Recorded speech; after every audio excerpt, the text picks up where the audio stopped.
Better? Come closer. Yeah, I think you need to come a little closer. Right. Can you hear me better? Yes, yes, this is better. So good to finally connect and welcome to Mocha Moments. Happy to be here. Thank you so much. How are you doing? Fine, thank you. All good here? All good.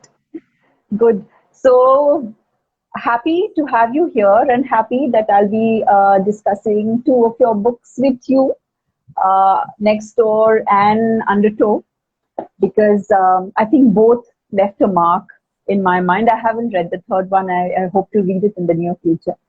And I'll start by telling my viewers a little about how you write. And Jahnavi Barua is fascinated by people and the human condition. And this is something she has said earlier. And she sketches characters which to me are such authentic characters, relationships which are so real, and placing them gently in stories which are set in Assam, but they have a very, very universal appeal. And the characters which start resonating with us in many, many ways, in many, many layers. I think in different ways with different people. So, Janvi, let me start with Next Door. And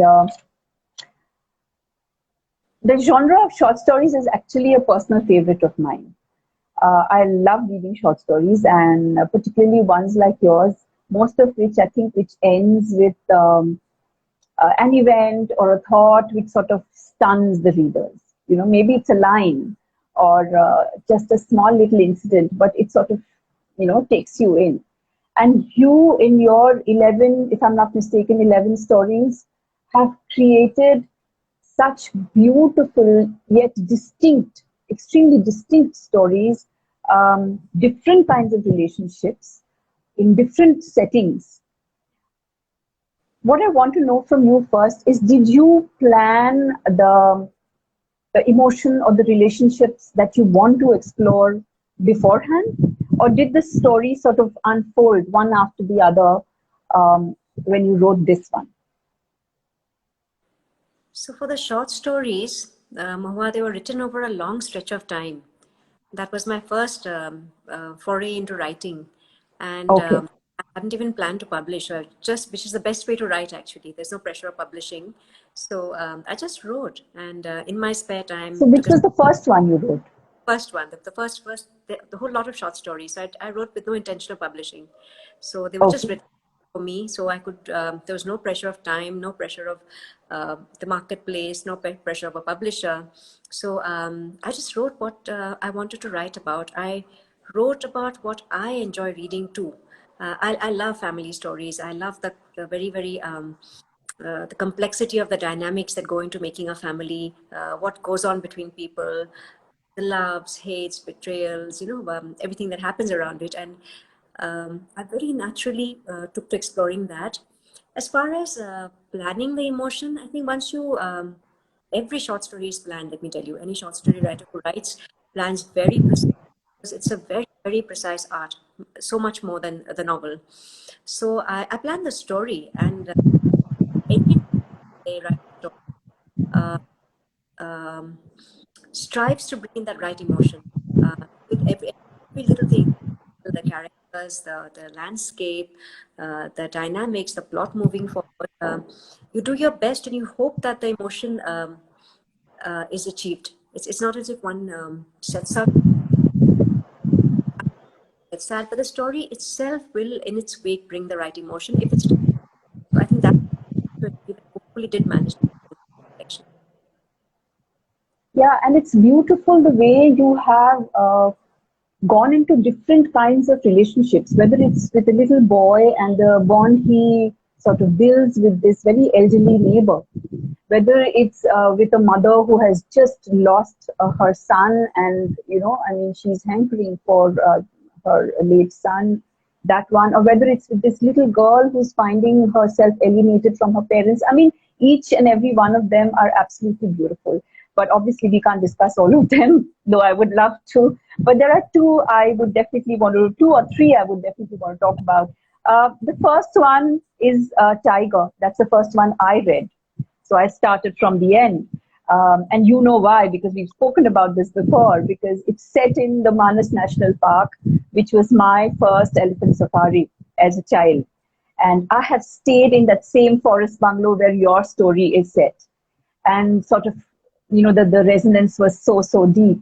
And that story itself, where it talks about the teenage girls, the ladies, the mothers, and their thought process, the men, the non-Assamese person in that group. I mean, there are three or four categories, and you dealt with them so beautifully. If you could just tell us a little about that particular story.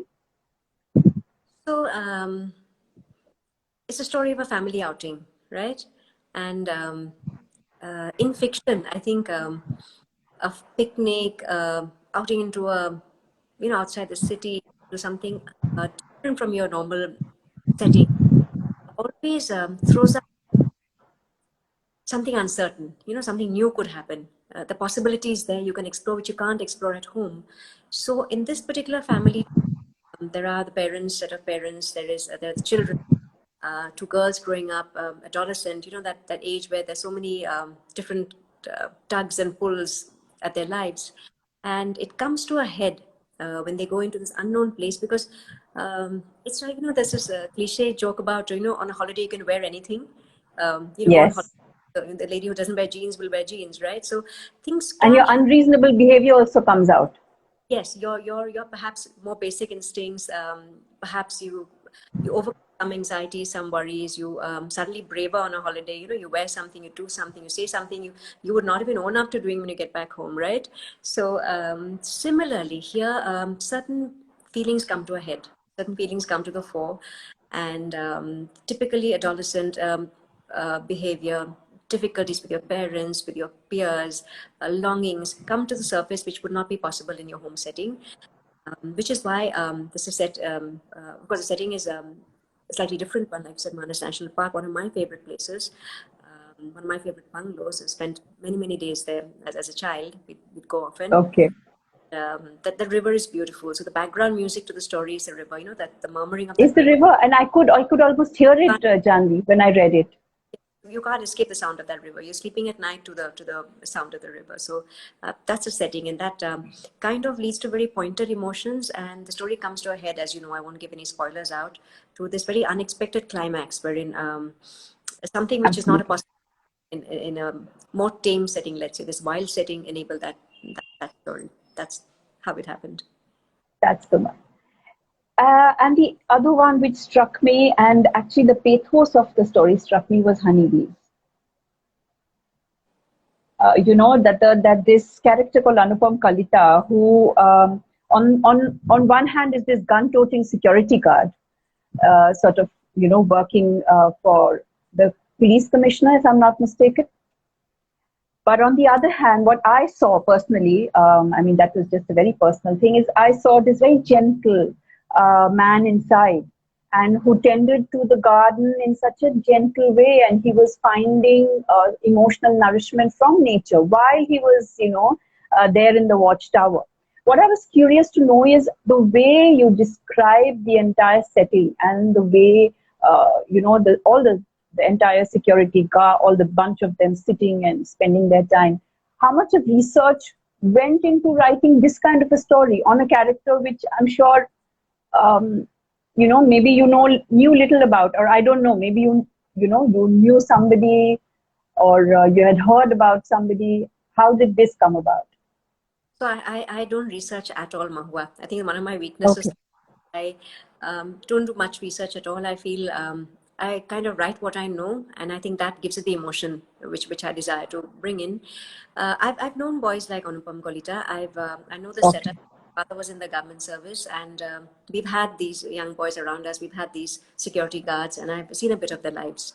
So it stems from that understanding of the fact that when you talk to them, if you see Anupam, he's just a simple village boy, and he's Hmm. joining police, the home guard, was just a means to an end. He wanted to earn money in Assam, the other northeastern states. There are very few jobs, and a huge number of jobs. The biggest employer is the government. So, you traditionally want a job in the government. You want to be a peon in an office. You want to join the civil service. You want to join the home guards. And this is exactly what Anupam did when he needed to buy land in his village to secure his family. He said, I'm going to join this. I'm going to work for a couple of years, make a bit of money, and go back home.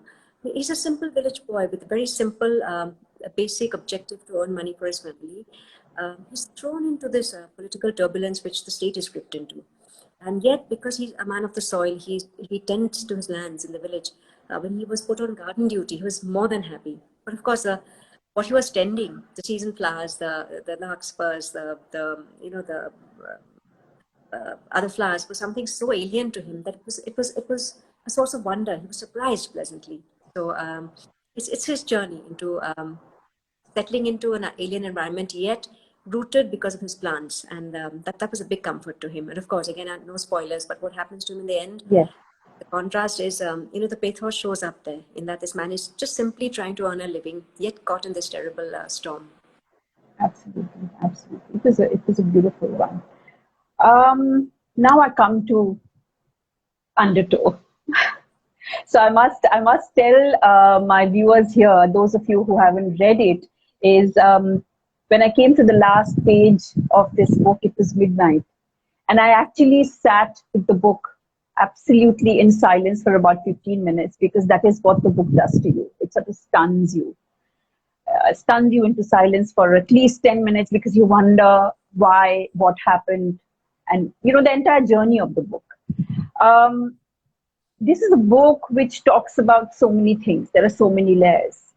The search for roots, identity, belongingness, the whole insider outsider thing, the politics of the external world, the internal world. To me, one of the most primary things: do we live in a house or do we live in a home? The question we ask ourselves too at times. And where do we belong? Where do we belong? Who are we? And the whole insider outsider part, I thought, was so relevant in our times, where this is relevant globally, in our country, in our region, in our homes, everywhere. If you could just tell the readers a little bit of how the story unfolds, and then I'll move on to other questions. The themes explored in the novel.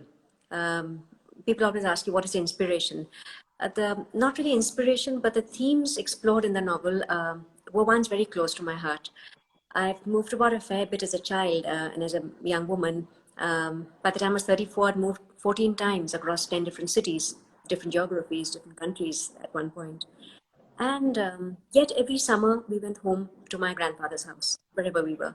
We'd go back home to Assam and travel with him the length of breadth of Assam and Shillong and all other places. What happens I think when you are very settled in your hometown, I almost envy that kind of person, because you don't question yourself. You are rooted, you are secure. You don't question the idea of home. I think the first time you go away to college or you go away for your first job is when you begin to perhaps question, you're missing home, you're missing mom, you're missing your neighborhood, your pada boys, your neighborhood, your corner stores. But for someone who moved as much as I did, the idea of home was something not that permanent, not that stable. And it took a lot. It takes a lot for a human being to put down roots. There's this other saying that, oh, it's great to have a nomadic life. You see so much, you learn so much, and you make so many friends. Yes, you see and learn, but you also go through the whole trouble of putting down roots, like a plant and uprooting. It's painful. It's painful. And every time you don't seed yourself as well as you do in a particular place. You may be happy in one town. Absolutely. When you're changing schools, for example, for children, I always feel, in our times, now people are very careful, parents, to make sure you join at the beginning of academic session. You don't have a midterm.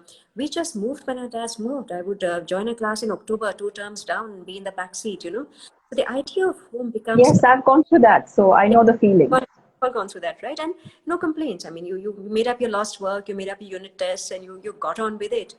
But the idea of a permanent home, your friends, people who make home, your best friends, who you lose after 3 years, and you don't necessarily find the same connect in the next school with the next person, right? So the idea of home was a very precious one to me, something which I've held very close to me. And through Loya's journey here, home as a place, firstly, then home as a house, like you said, is a house or home. Home as in the people who populate your world, your friends, your cousins, your aunts, your grandparents, later on your colleagues, your employers. Who makes a home? Where is home? So through Loya's poignant journey, it was an exploration of all these themes are important to me. Also the theme of women, women in marriage. What do we expect? What do we get out of it? What are we given at the end of the day when we move from our parents' houses? A working woman, does she have a tougher life than the rest? Rukmini being a doctor, did she not have enough time to devote to her marriage? Did she lose out somewhere there? Is a housewife better off? So many questions come up. Your body images. I don't know, not many people have spoken of it, but Loya is this tall, chubby girl, young woman with Yes. a beautiful face. But look at what she does to herself. She cuts her hair very short. She dresses deliberately very shabbily. She doesn't want to draw attention to. She's not Want to comfortable. remain inconspicuous. There's so many anxieties. Home is so many things. Poor Yeah, Loya is anxious about almost every aspect of it. So she absolutely. very difficult journey. So this was something close to me. And the second theme explored here is family, because to me, honestly, family is your first universe. And what you go through in your family really does shape you. I know they say that when you're an adult, you're accountable to yourself, take responsibility. If you've had a bad childhood, you can still be a great person. Of course you can, but what scars you carry through remain. You may be able to overcome them, but it kind of shapes your um, dealings with the world. If you've had a secure, comfortable, very loving childhood, you are that much more of a secure, generous person as compared to someone who's had a difficult time like Loya and who comes out wary, who comes out with a shield against them.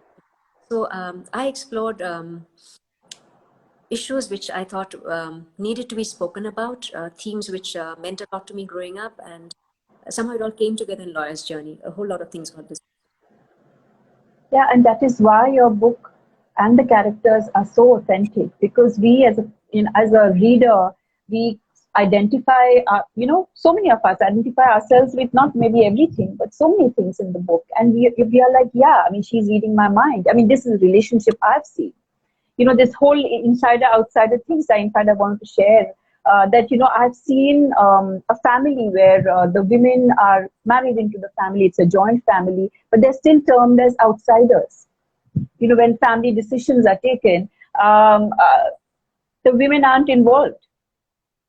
So I mean, little things which strike you, and you brought it up so beautifully. And when you speak of family and family friends, Janvi, I noticed, and you've written about that, is Rukmini had such a stifling and claustrophobic atmosphere and environment in the Yellow House. Yellow House, for the people who haven't read it, is the house where Rukmini grows up. But she was shaped, and she was she spent most of her childhood in Robin Khura's house, right?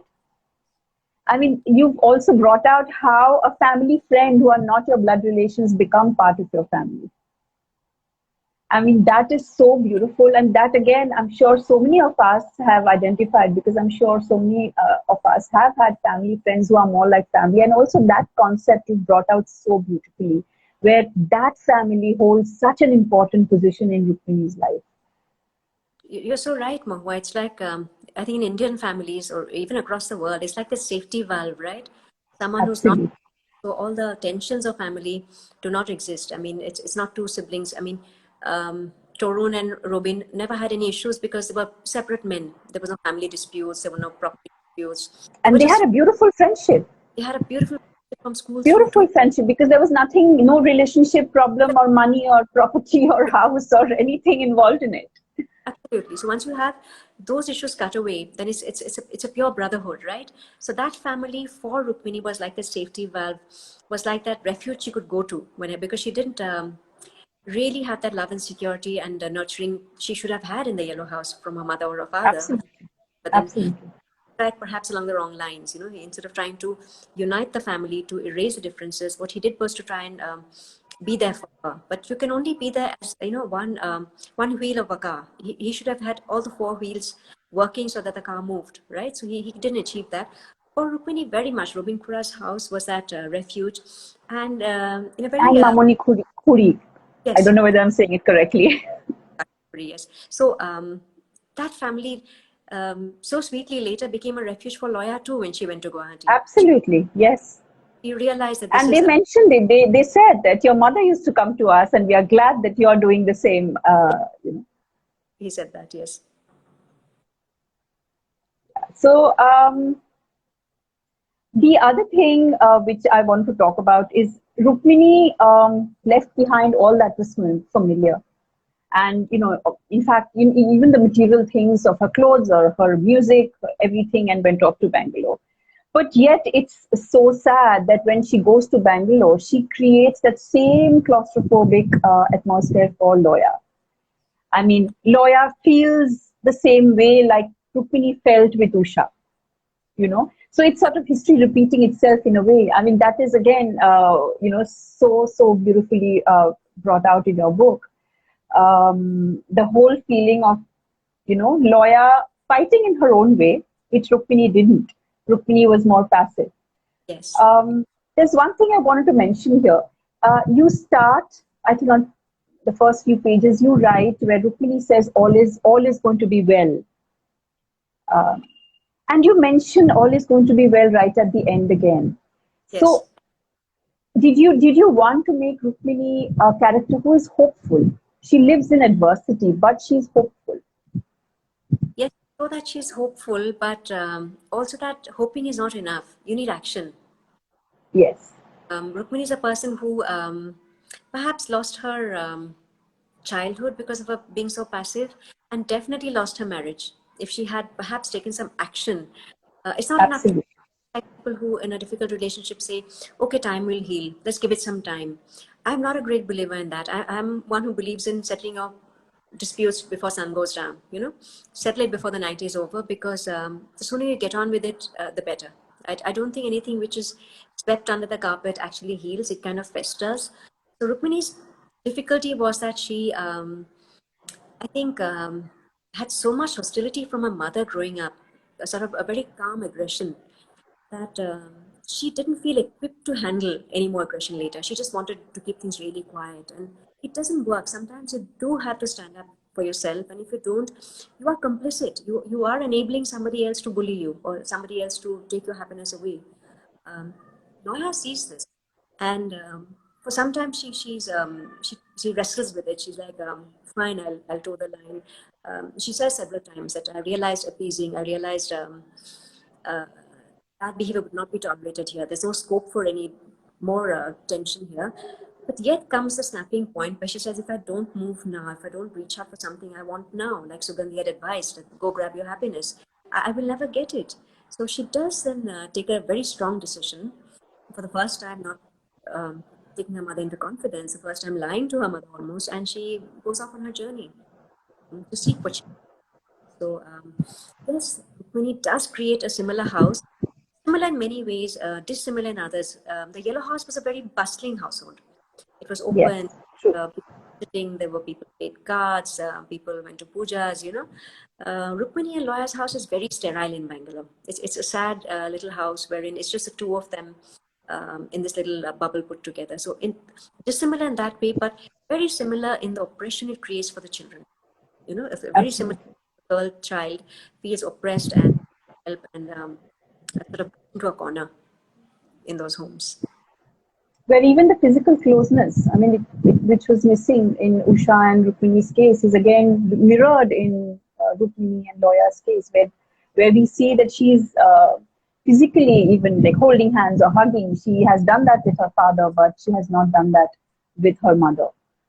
I think, I don't know. I felt that there is a lesson to be learned here when we see Rukmini, who has chosen silence over a lot of matters. That how we should choose our battles wisely, that we need to not sort of give up at certain times and actually take on and get into that battle once in a while. Even Alex says that at the end, that I wish she had opened up, wish she had showed her temper, I wish she had.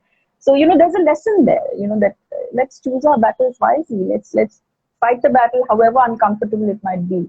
Absolutely. This is a study in contrast of taking action, taking charge, and not taking charge. In fact, it's Rukmini says to herself when she's boarding the flight that if only I could have fought, maybe I should have fought. Yes. Maybe you should have fought Alex, but it's in those relationships too late. I can never take back a few things, right? So yes, Yeah. so this is a cautionary tale about taking charge when you have to, not leaving things too late, because human relationships have that resilience up to a point. I mean, you can have a dispute with your best friend, maybe 2 weeks. If you stretch it to 2 months, you'll find something has changed. She may forgive you. She may say, come, let's have a coffee, but something does change. Something erodes in that relationship. So the quicker, the easier, the better. And I don't see any great loss of face in going up to someone and saying, sorry, let's make it work. Absolutely. Absolutely. Relationship, and it's a measure of your how much you value it, how much you're willing to invest, how much you're willing to compromise, and how much you're willing to adjust, which is what I think the book is trying to say, that if you think with your heart, as far as some relationships are concerned at least, you can never go wrong. It's there's no ego, there's no grudges, there's no difficulties there. You just have to let affections rule your your actions more than your thinking head, maybe at some point. Absolutely. Now, when we come to the other layers of relationships, besides the main Rukmini, Torun, Usha, and Loya, I also find this very beautiful, whether it's the father-daughter relationships between Torun and Rukmini, between Alex and Loya, and also the very interesting relationship which I saw between Torun and Usha, because she's this very domineering wife and he's this very, giving in to the wife, and, I will go by your rules kind. So, the layers of those relationships also were so beautiful, and so true. These incidents that you write about, Alex taking Loya for a walk, and that is how Loya starts, enjoying going for walks. I think these layers also makes this story so much richer. True. So, I think every relationship has its own beauty, and yes, something special. Growing up, all of us had this, right? A special relationship with a particular aunt who shared maybe your taste in music or reading, a particular grandfather.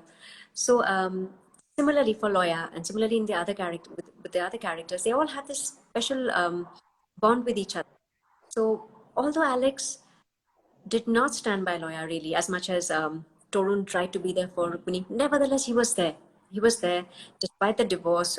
They had these little things in common. They walked, and she could share a few things with him. And Torun, of course, was there completely for Rukmini, although he just couldn't take that one step of standing up for her openly. In every other which way, he tried to accommodate and over accommodate, maybe. So yes, things, and of course Usha, who is that probably the backbone of the novel. She's not there, but she's there everywhere, because everything, it was her wishes, it was her will which really willed this family into this the spot they were in today. absolutely. So, and but it was such a loving, in many ways she was very good for the family. She took such charge. She took such charge of Torun, who might not have excelled, might not have been the man he was without her support. She was a great mother to Torun, not such a great mother to Rukmini, but I'm sure she was a great friend to her friends. She was a very social, very sociable, very charming woman socially. So in many, many ways, But but preferential towards the son, definitely. yes, Very biased towards the son. very good mother to the son. So she had her qualities, but she was this very complex person, which comes through, and it was she had a great marriage. So that marriage is something to look up to really with her husband, and he had no issues. There are people who like to be sort of taken charge of. So Torun had no issues with her taking charge. He made up his mind right at the wedding night that he would give in, he would yield, and they would go down this journey together. So, which is one way to be. So I'm trying to, I think in the book also tell people that there's so many ways to be. The only thing is Absolutely. be careful in really not hurting your what we call first degree family, because that doesn't get you anywhere. I mean, a mother can never be happy with an unhappy daughter. A wife could never be happy with an unhappy husband. So do look around and do see where, like you said, which battles to pick and which not to pick. Had Usha leading to Rukmini, maybe Rukmini would have blossomed a little more, been a little more forthcoming. But she just felt her mother didn't really take any interest in her, and she's like that. She's reactive, so she also didn't take any interest in her mother. The minute Alex dropped her, she said, "Fine, I'm also walking out." She once she feels abandoned, she reacts with a withdrawal, right? So which can only take you down one street. You'll never be able to work that out. So sometimes put your neck out there, have a fight, talk it out is perhaps what I'm trying to say here. And in making some of your characters flawed, there are lessons which we learn. Like even that wedding night scene, Usha speaking to Torun, the focus with which she speaks to him, that this is what I'm going to do for you, and she succeeds because he goes up higher in the ranks of I think he was an IS officer or in the civil services. So he does well in his career. The house is looked after. So I'm saying there are, like exactly like you said, there are so many things to take from each characters. Now, one thing which I'm sure everybody who's read the book will realize that Assam comes alive in your book, and through each and every way. I mean, through your the description of the Assam type houses, through nature, through the culture, and through the history that you tell us. And so many of us didn't know the intricacies and the details of the history which we get to see. I mean, in fact, the inanimate sort of comes alive. But the one thing which absolutely is brilliant is how the Brahmaputra runs through the pages of your book, because you make it a living, breathing character, and it's reflecting the moods and the minds. There are times when you only talk of the river, but you know what the character is feeling. I mean, it was so beautiful. And what I want to know is how significant you've stayed on the riverside in Guwahati. Yes, Mahua. Yes, I You write on have, the river. and how significant has that been for you, for your writing? It's left sort of indelible impression, because I was young. I was 6 and 7 years old, but we lived on the river until my dad moved again. But I had an aunt again who lived on the river permanently, house on the river, and I spent a lot of time with her. So the moods of the river, the misty mornings, the way the mist sort of clears to let the river come to life, the sunsets on it, the activity on it, is sometimes the motionless of it, just stayed with me. And I lost you a bit in the beginning. I think there was some lag in the.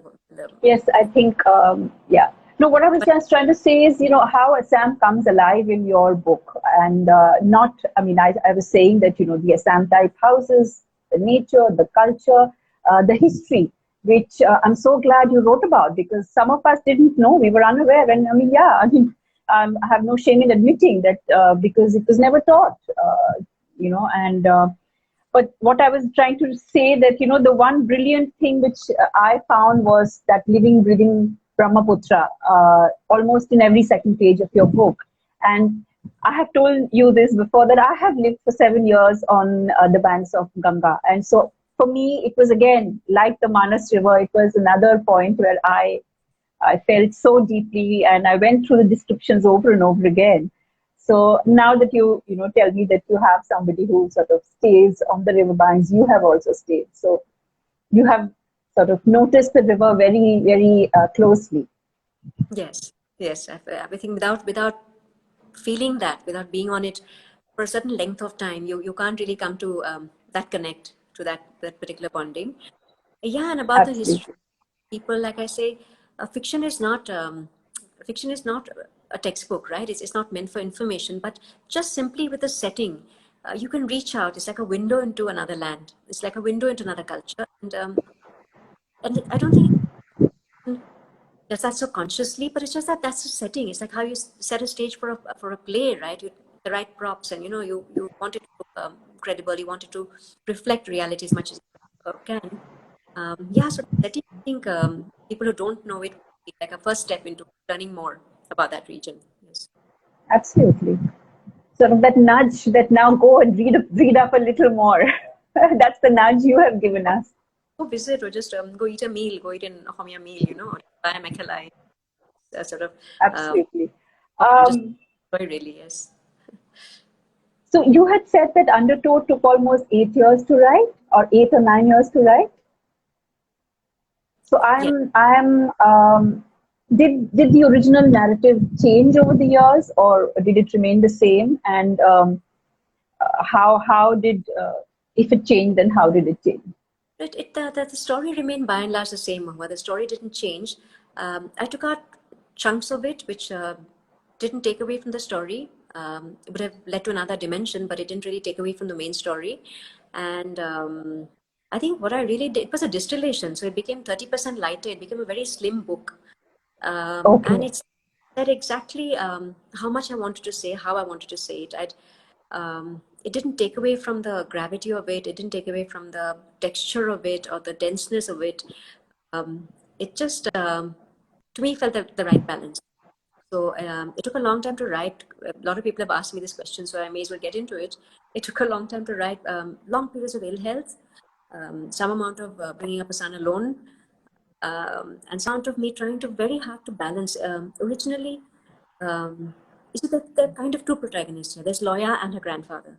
And it's very easy for a writer to pick one character and build empathy. I'm going to write from Loya's point of view.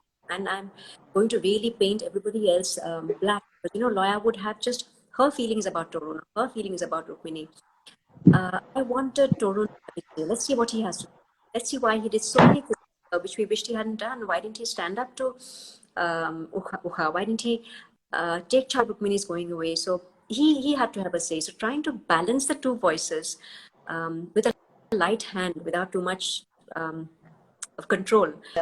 It took me some time to write up. So eventually fell into place where I felt they were both, I was being fair to both. They both were having their say, and we could believe and we could understand what they were trying to say. So it took a fairly long time for that.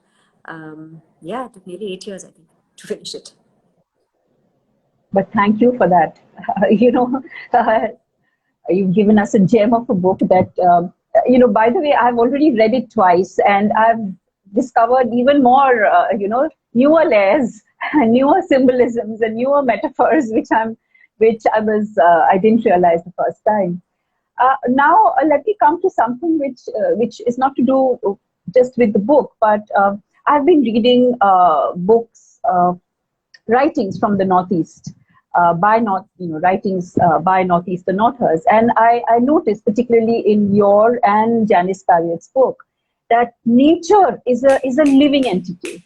Again, the descriptions are so lyrical, so mellifluous, that you want to read them, and they're sort of lingering in your mind after you've read those portions.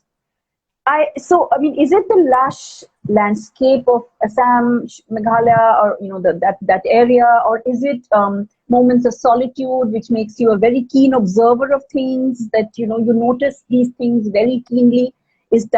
How does that reflect in your description of nature, which I find absolutely magical? Yeah, that's a great question. I think what happens in the Northeast,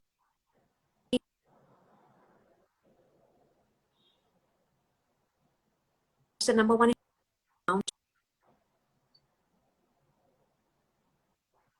great rivers, and what happens, I think, is also the terrain is such a way that you have tribes living in one valley and maybe 2 days walk from the next valley, the next tribe.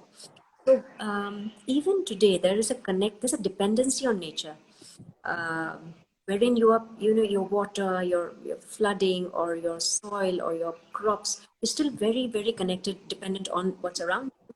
And because of the way it's positioned, wherein you are, like I said, it could be a valley, 2 days walk from another valley.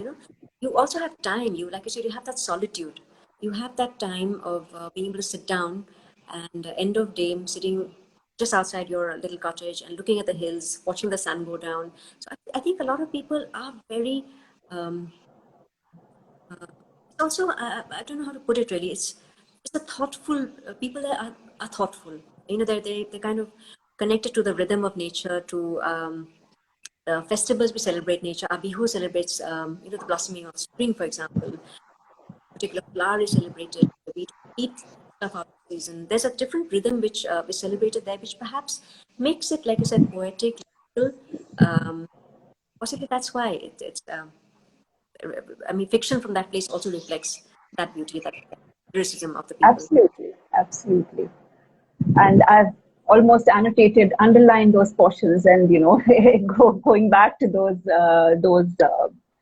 portions, so we don't have too much time left. For some reason, I don't know why some people are saying they can't hear you. Oh, I don't know whether it's for both of us or just you, but freezing now. You're freezing for me now and then, but it's coming back. okay, okay.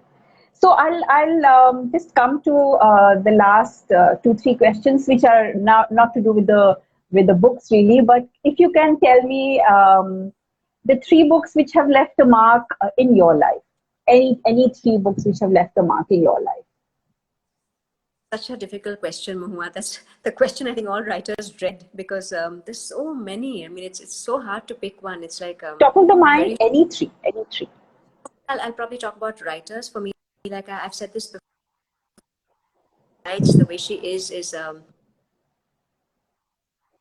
um, I really missed that. fascinating. It's Was it's it who so was that? it's her Alice Munro, the Canadian writer. Okay, there's a slight lag. Yeah. Okay, Alice Munro. Alice Munro, I just love her writing. I love the theme she explores. Again, themes from within her home, things within family setups, friends, women. I love the richness, the texture she brings to her writing. So Alice Munro definitely, and yeah, and a lot of short story writers. So I love short fiction myself. So someone like a Raymond Carver, someone like a Richard Ford, William Faulkner, any short story writer really. In the contemporary world, so many more than I can name. Anita Desai, for beautiful, again, very precise. I love Anita Desai. Fire in the Mountain, I think, very similar, with that what is a grandfather or a grandmother? Grandmother, it's a grandmother there. So I just, Grandmother. um, Shashi Deshpande, again, writing about women, the dense, the rich ties that exist within our family. So many really. So it's very hard to pinpoint one, but Okay. I remember in one of your interviews, you mentioned that there was a Navamollika plant in your grandfather's house. And I find Navamollika in the holiday homework short story. yes. So, I mean, there are parts of your life or your childhood, I'm sure, which are there in the stories. So, what is home to Jahnavi Barua? What is home to you? Oh, home is a quiet place, familiar surroundings, like you said, Nombo Moldika from my grandfather's house, which I planted in my house here. Oh, you've planted in your house. Okay, how wonderful.